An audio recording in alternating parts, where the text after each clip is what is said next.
Everyone, welcome back to the channel. And in today's video, we will be discussing the different data types that exist in JavaScript. That is right.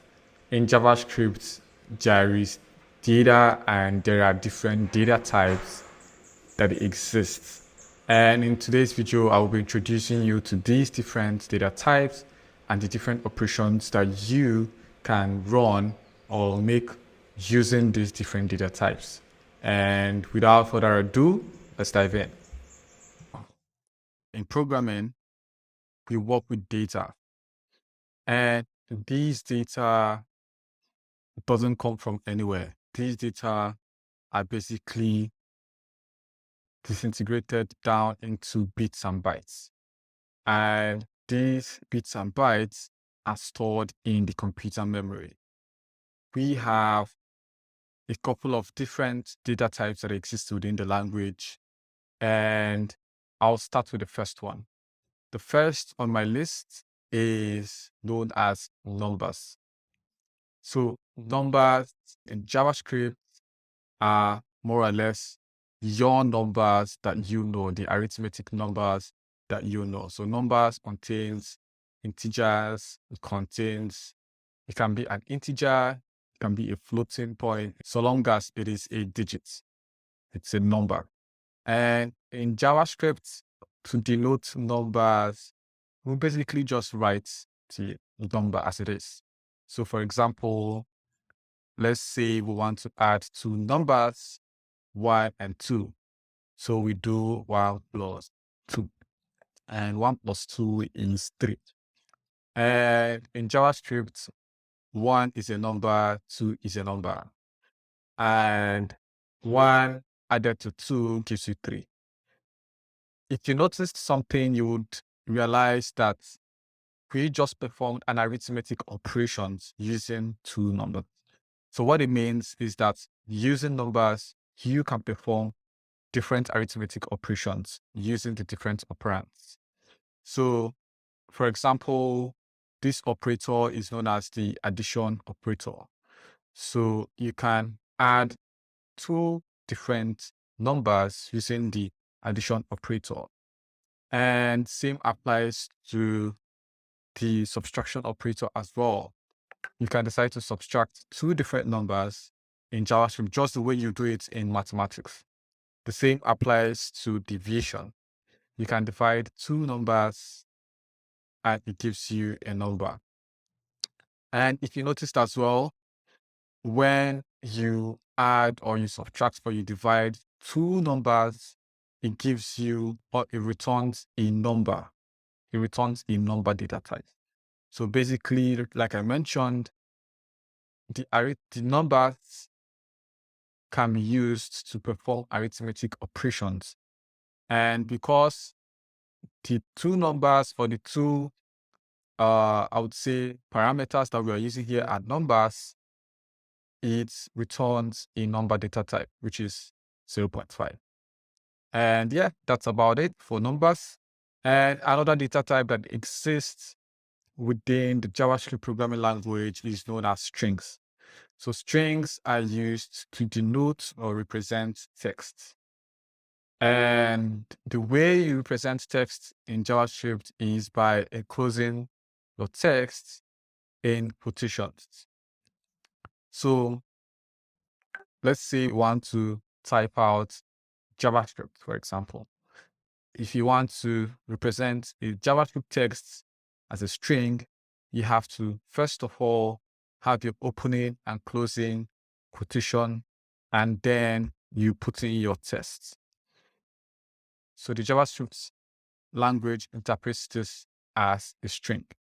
And the interesting thing about strings in JavaScript is that a string can actually convert any other data type into a string, so long as you enclose it within the quotation notations. So basically, let's say we have a number, let's say 20. We decide to convert 20 to a string. All we need to do is to wrap it within the quotation and embed 20 there. So once you do that, it returns a string of 20. So basically the data type for this is a string, not number. So irrespective of the fact that we have 20 wrapped within a quotation, it is still a string. And the interesting thing about string as well is that you can perform quote unquote a tiny bit of arithmetic operations using strings or in JavaScript. So basically what I mean is that you can add two strings together, and let's see how it works. So let's say we have Java and we have script. You see what just happened? It basically added both Java and scripts. Now, my third data type that I would discuss is known as booleans. So basically, booleans are data type that allows us to represent two values, which is true and false. So basically, there are situations where you have an operation and all you need to do is to know if it's true or it's false. And what you do is you use the Boolean operator, or you use Booleans to represent that. And how do you make, or how do you produce a Boolean operation? So the way we generate Boolean types or Boolean data types in JavaScript is by using the binary operator. So basically the binary operators are the greater than or the less than operators. So for example, let's say we want to check if 10 is greater than 2 using JavaScript. So all we need to do is we say 10 greater than 2 or 6. It is true because 10 is greater than 6. So it returns a Boolean value or a Boolean data type, which is true. And the same applies for less than. It returns a 4, which is a Boolean data type. Now, you can as well perform other operations that could generate Boolean data type for you. And one of them is the logical operation, or using the logical operator. So with the logical operator, we can as well compare two values, and the results would be either true or false, which is a Boolean data type. So let's say we have a true value, and we use the logical AND operator. We say true and true. So true and true is true, and true and false gives you false. Now, if we decide to use the OR operator, which is the OR logical operator, it gives you true, which is also a Boolean data type. So true or false gives you true. Meanwhile, false or false gives you false. So these are the two different operations that could generate the Boolean data type for you. And to the next one is the one I call them empty values. So basically, empty values is a data type produced or given by JavaScript to denote data that are empty. So what do I mean? So in a case where, let's say you have a variable that contains nothing, that contains no value, JavaScript needs to have a way to represent those empty values to you, the user. And one of the ways it does that is using the empty values. And the empty values I made here are basically what we call the null value and the undefined value. Undefined, exactly. So the null values and the undefined values are both data types in JavaScript. So basically what it means is that these can be returned as a value in JavaScript. And in scenarios where you get, so basically null and undefined are practically the same thing because they all represent empty values, but they can be used differently. Another thing I would like to introduce you to is something known as the automatic type conversion. So JavaScript has a funny way of converting different types automatically, and it is important that you have a knowledge of this when writing your JavaScript code. So in JavaScript, there is an operation that happens under the hood known as automatic type conversion. Let's say we have a null value and we try to multiply it by 8. What do we get? We get 0. And remember, null is an empty value.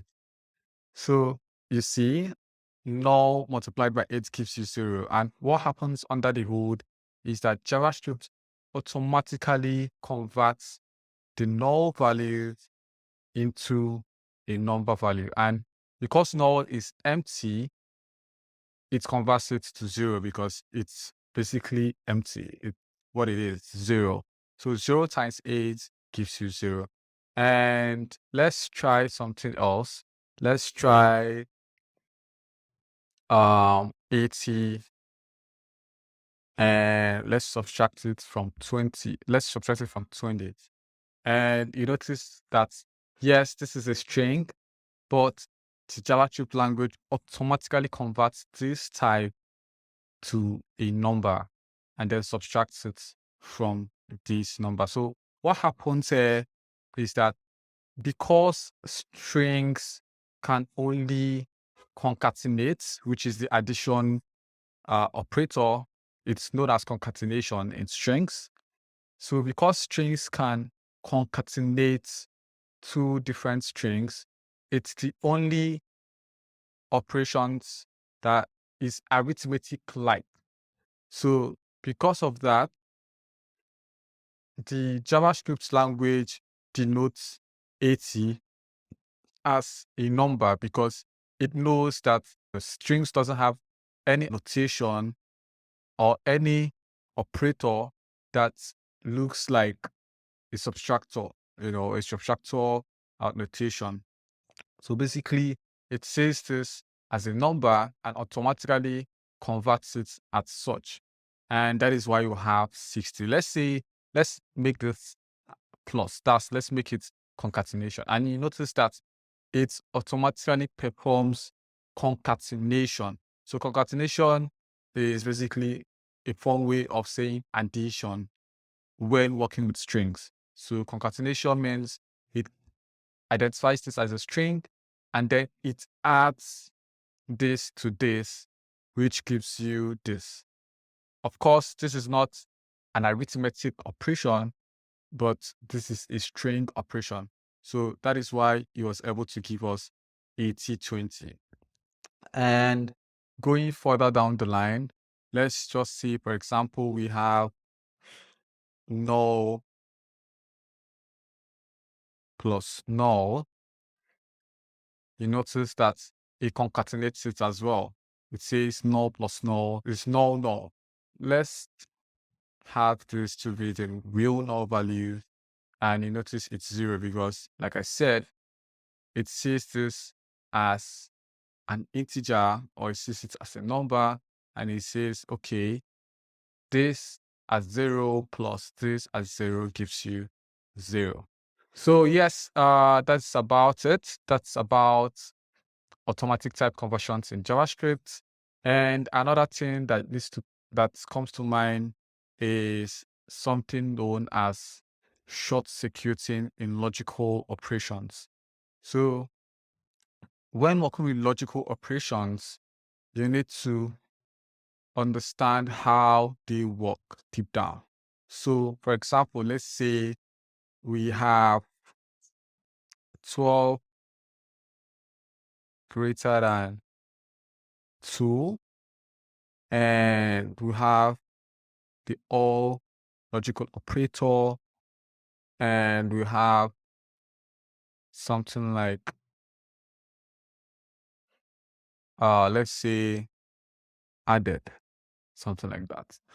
And what you notice is, because this is true, or because this returns a truthy value, the way the OR operations work is, because it's a true value, it returns a true, else it returns this. So if you have two values on the left and the right hand side, and this returns a false value, then it automatically returns the value on the right hand side. And it's different with the AND operator. So the AND operator, the way it works is that if you have two values and the first value gives you, if the first value gives you a false value, returns the first value, else it returns the second value. So as we have this, 12 is greater than 2 returns true. So because it's truthy, it returns the second value. But if it's falsy, it returns the first value, which is like vice versa of how the OR operator works. So it is important you know this and you understand this when writing your JavaScript code. And yeah, with that, we've come to the end of this video. And I hope you now understand the different data types and the different operations that you can perform using these different data types. And I hope you also understand what it means for the JavaScript language to perform automatic type conversions, and also you understand short circuiting using logical operators in JavaScript. And with that, thank you so much for watching, and see you in the next one.